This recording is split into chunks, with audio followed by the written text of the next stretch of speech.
Todo ocurrió una cálida noche de verano, de esas en las que, aunque la temperatura es agradable e invita a dar un largo paseo bajo la luz de las farolas, da la sensación de que todo el mundo se ha puesto de acuerdo para encerrarse en casa. Eran, más o menos, las 2 de la madrugada.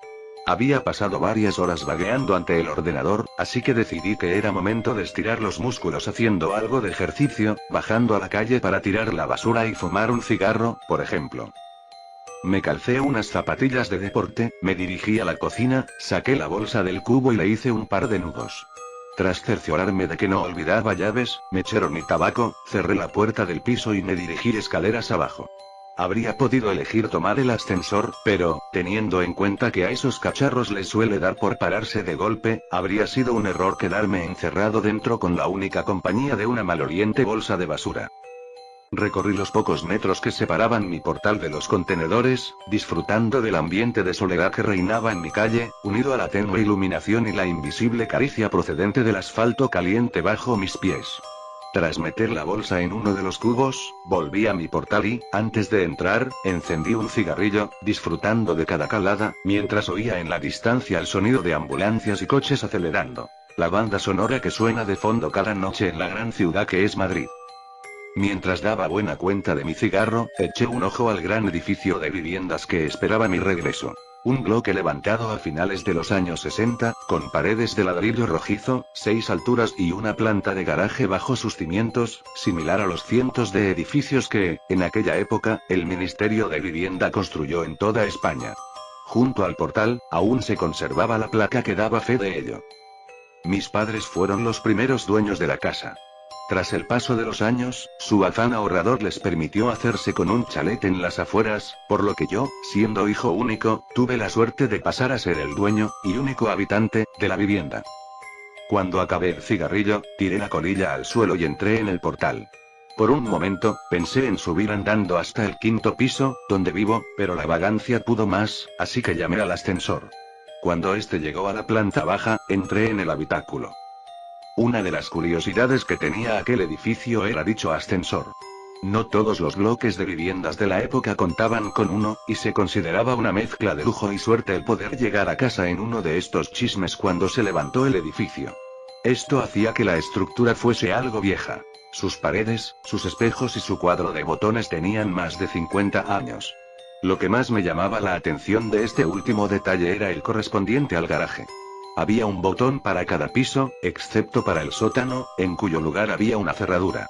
Todos los vecinos teníamos copia de la llave. El motivo era, según los constructores, evitar que el cálido garaje se llenase de mendigos por las noches. Miré aquella cerradura con curiosidad. Aquella vieja cerradura. Entonces, una idea se me pasó por la cabeza. En lugar de pulsar el botón del 5.º piso, eché mano al manojo de llaves que había en mi bolsillo e introduje la llave correspondiente. Para acceder al sótano, había que girar la llave hacia la izquierda, pero, ¿qué ocurriría si la giraba hacia la derecha?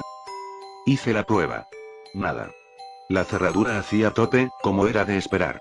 Cabezota de mí, volví a intentarlo, girando con más fuerza. Con mucha más fuerza. En ese momento, de forma inesperada, la cerradura cedió, poniendo el ascensor en marcha. Sorprendido ante aquello, fijé los ojos en el indicador luminoso. Mientras el ascensor descendía, aquel paso de mostrar un 0 a mostrar un -1. Pero, llegado a este piso, el ascensor no se detuvo. Durante casi un minuto, el trasto continuó bajando, traqueteando y rugiendo como de costumbre. El indicador luminoso mostraba 2 guiones intermitentes. Entonces, de repente, el ascensor se detuvo y su puerta se abrió. Ante mis ojos se extendía un largo y estrecho pasillo, apenas más ancho que el propio ascensor. La iluminación procedente del interior de este no bastaba para iluminar aquel pasillo, que era engullido por una tenebrosa oscuridad, y no se apreciaban escaleras que llegasen allí desde un piso superior. «Hola». Mi voz retumbó por las paredes y desapareció en el oscuro espacio. A pesar de que la situación me imponía algo de respeto, la curiosidad ante el nuevo sótano recién descubierto pudo más. Decidido a investigar aquel lugar, encendí mi mechero y abandoné la protectora luz del ascensor. Me giré por un momento, y vi que, en aquella planta, no había botón para llamar al ascensor, sino una cerradura. Mosqueado, continué avanzando hacia la oscuridad. El ambiente era denso y húmedo, acompañado de una ligera fetidez. A unos 20 metros, el pasillo torcía hacia la derecha, desembocando en una galería a la que daban varias puertas, como en las cárceles que salen en las películas. Algunas puertas estaban cerradas y otras abiertas, y el suelo estaba lleno de polvo, cristales rotos y otros objetos. La mugre que invadía el lugar me disuadió de palpar la pared en busca de interruptores de luz, por lo que confié en la pequeña llama que portaba en mi mano. Al internarme en la galería, me agaché y acerqué mi mechero al suelo para examinar con más detalle qué eran aquellos pequeños bultos que pisaba irremediablemente a cada paso. Descubrí jeringuillas, trozos de probetas, piezas de rompecabezas infantiles, muñecas y aquello resultaba de lo más tétrico. Me incorporé nuevamente, disponiéndome a analizar las pequeñas dependencias que rodeaban la galería. Uno de los detalles que percibí fue la falta de ventilación o iluminación exterior. Aunque era noche cerrada, no había rastro de salidas al exterior por las que se colase la luz de las farolas, ni ninguna corriente de aire que hiciese vibrar a la llama de mi mechero. Aquel era un lugar completamente cerrado, y a saber a cuántos metros bajo tierra me encontraba en aquel momento. Recorrí varias de las salitas, y vi que todas tenían elementos en común. Pequeños, anticuados y oxidados camastros, mesitas y sillas. Y material médico. El lugar estaba infestado de gasas, correas, pastillas desperdigadas por el suelo y aquello parecía un hospital en miniatura. Un hospital antiguo y fantasmagórico, detenido en una época pasada, en el que la acumulación de polvo es el único indicador del paso del tiempo. Aún me arrepiento de entrar en una de aquellas dependencias. La luz del mechero mostraba, sobre el mugriento colchón, un bulto del tamaño de un ser humano, envuelto en ropa de hospital. Me acerqué sigilosamente, temiendo lo peor, y arrimé el mechero al gran objeto. El aumento de luz mostró una escena horripilante. Rodeado de heces y manchas de orina, se mostraba ante mí un cadáver humano en posición fetal que me daba la espalda. El hedor era insoportable. Reprimí una arcada mientras permanecía en cuclillas, ante aquella dantesca escena. De repente, el terror invadió mi cuerpo. Aquel cuerpo se giró de forma brusca y, lo que en principio había clasificado como humano, mostró ser algo diferente, indefinido e indescriptible. El cuerpo de aquel ser estaba cubierto de llagas y heridas. En lugar manos y pies, sus extremidades se encontraban rematadas por muñones violáceos, y extrañas deformidades y bultos recorrían su tronco, dándole un aspecto monstruoso. Pero lo peor era su rostro. Sus ojos, grandes e inyectados en sangre, estaban protegidos por unos párpados abultados y sin pestañas. En lugar de pelo, su cabeza poseía infinidad de cicatrices y grapas que partían desde sus pobladas cejas y sienes y se perdían hacia su nuca. Sus orejas, irregulares y enormes, no mostraban pliegue alguno, tocando al ser de un aspecto simiesco. Tampoco poseía nariz, y de sus orificios nasales surgían 2 hilos de sangre reseca. Rematando aquel cuadro tan desagradable, se encontraba su boca. Un orificio de comisuras agrietadas, sin labios, de cuyo interior carente de dientes y lengua, provenía el peor olor a podrido que he percibido en mi vida. Sus ojos se fijaron en los míos, y de su garganta surgió un bramido gutural, ronco y a la vez potente. Grité. Grité con todas mis fuerzas y mi voz se entremezcló con la del monstruo. Teniendo en cuenta la postura en la que me encontraba, caí de espaldas sobre el mugriento suelo, y el mechero se escapó de mi mano, dejando el lugar en la más absoluta oscuridad. Mientras palpaba el suelo en busca del mechero, oí cómo crujían los muelles del colchón y, antes de que pudiese reaccionar, aquel despojo se me echó encima, lanzando una vez más su aterrador alarido. Sentí su aliento contra mi rostro, mientras apestosa saliva caía sobre mi frente, y un escalofrío me recorría de arriba a abajo. Cejé en mi empeño de hacerme con el mechero y pataleé con todas mis fuerzas, tratando de zafarme del horripilante ser. Me arrastré unos metros hacia atrás, me levanté y salí de la estancia, a oscuras, tratando de recordar la disposición de aquella planta, temiendo tropezar o dar de bruces con alguna de las paredes. Mientras huía en dirección al ascensor, pude oír cómo aquello se arrastraba entre los cristales rotos del suelo, siguiendo mis pasos. Llegué al pasillo y sentí que volvía a la vida cuando me invadió la luz encendida del ascensor abierto. Entré, pulsé el botón del 5.º piso y, lleno de impaciencia y pavor, esperé a que la puerta se cerrase y el ascensor se pusiese en marcha. Sin embargo, el aparato no obedecía mis órdenes. Aunque el botón del 5.º piso estaba encendido, la puerta no se cerraba. Y el crujir de cristales se oía cada vez más cerca. Me di media vuelta. Ante mí, el pasillo se extendía una vez más, engullendo la luz del ascensor. Sin embargo, ahora no sentía curiosidad ante aquella escena. Sentía verdadero horror. Quería huir de allí. Y el ascensor no se movía. De repente, se hizo el silencio.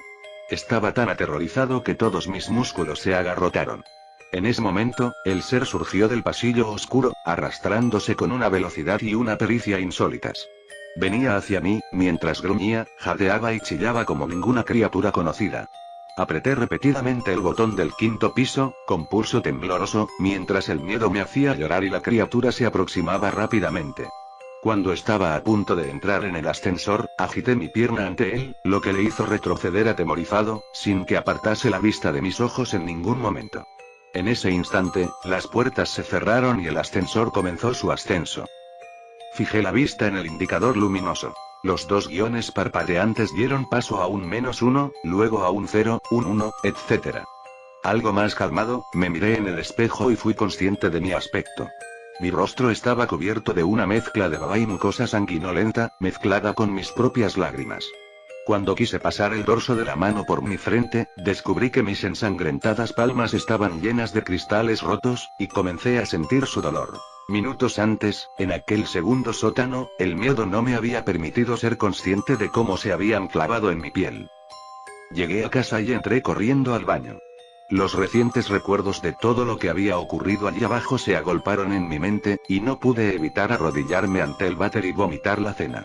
Me di una ducha más larga de lo habitual, aún invadido por el asco, curé las heridas de mis manos, y esperé a que llegase el día, incapaz de dormir. A la mañana siguiente, cuando la luz del día se llevó todos mis miedos, llamé a un amigo que vivía en uno de los edificios cercanos. Dicho edificio era similar al mío. Construido en la misma época, con la misma planta, y con un ascensor exactamente similar. Tras contarle la historia y soportar sus burlas, me aseguró que haría la prueba en su ascensor, y que me llamaría para contarme qué había ocurrido en su caso. Esperé su llamada intranquilo y, a los pocos minutos, sonó el teléfono. Era él, y su voz sonaba entrecortada y temblorosa. Bajo su casa también había un segundo sótano, húmedo y maloliente. Sin embargo, él no se había atrevido a adentrarse, y no tenía intención de hacerlo. No pienso volver a coger ese ascensor en mi puta vida. Eso fue lo que me dijo. Y la verdad es que su opinión coincidía al 100% con la mía. A pesar de nuestros temores, nos decidimos a investigar sobre el asunto. Así, dimos con el que fue por aquel entonces presidente de la constructora encargada de levantar los edificios. Hoy en día un ajado anciano con un pie en el cementerio. Tras varias reticencias, nos explicó el porqué de aquellos sótanos secretos. En 1966, la recién inaugurada central nuclear de Zorita, en Guadalajara, había sufrido una grave fuga en uno de sus reactores, provocando una nube radiactiva que se extendió por los pueblos de los alrededores. El régimen franquista no podía permitir que la opinión pública tuviese noticia de un fallo en su primera instalación nuclear, por lo que contactó con las parejas jóvenes del lugar, ofreciéndoles trasladarse a Madrid, a los inmuebles en los que mi amigo y yo vivíamos, pues a pocos metros se encontraba un hospital que podría seguir la evolución de dichas parejas y los hijos que pudiesen tener en el futuro. Para disimular aún más la situación, vendieron algunas de las viviendas a gente corriente que no tenía nada que ver con el incidente, como mis padres, o los padres de mi amigo, por ejemplo. Sin embargo, la intención del régimen era muy distinta. Conocedores de las secuelas que la nube radiactiva tendría en esta gente, vigilaron cada nuevo embarazo que se produjo entre ellos, supervisando su evolución y haciendo desaparecer a todos aquellos recién nacidos que sufriesen graves malformaciones. Aprovechaban la tranquilidad de la noche, para, haciéndose pasar por encargados de mudanzas, llevar a los bebés a su nuevo hogar. Aquellos sótanos, por otra parte, eran el lugar perfecto para realizar investigaciones sobre los niños, pues nadie sabía de su existencia. El propio mecanismo de los ascensores se había mantenido en secreto, recayendo la tarea de llevar a cabo revisiones y reparaciones entre técnicos elegidos por el propio régimen. Y una trampilla que solo se abría cuando el ascensor sobrepasaba el garaje, ocultaba el segundo sótano a quien hubiese podido asomarse al hueco. Sin embargo, tras la muerte del dictador Francisco Franco, se canceló aquel proyecto. Tratando de arrojar tierra sobre el asunto, los sujetos en experimentación fueron sacrificados, y toda documentación relativa al proyecto fue destruida. Casi todos los cabos quedaron atados. ¿Cómo que casi todos los cabos? Preguntamos mi amigo y yo a aquel hombre. Sí, dijo él. Resulta que, una vez, aprovechando el revuelo de los últimos días, mientras todo el mundo corría arriba y abajo tratando de hacer desaparecer pruebas y evidencias, uno de los niños desapareció sin dejar rastro, y nadie más volvió a saber de él. Mi amigo y yo nos miramos, aterrados. Nos despedimos del viejo y volvimos a nuestras casas. Y desde entonces, no he vuelto a subirme a un ascensor. Y, por si a alguien le interesa, vendo mi casa. Es un quinto piso, muy luminoso. Y, además, tiene ascensor y garaje.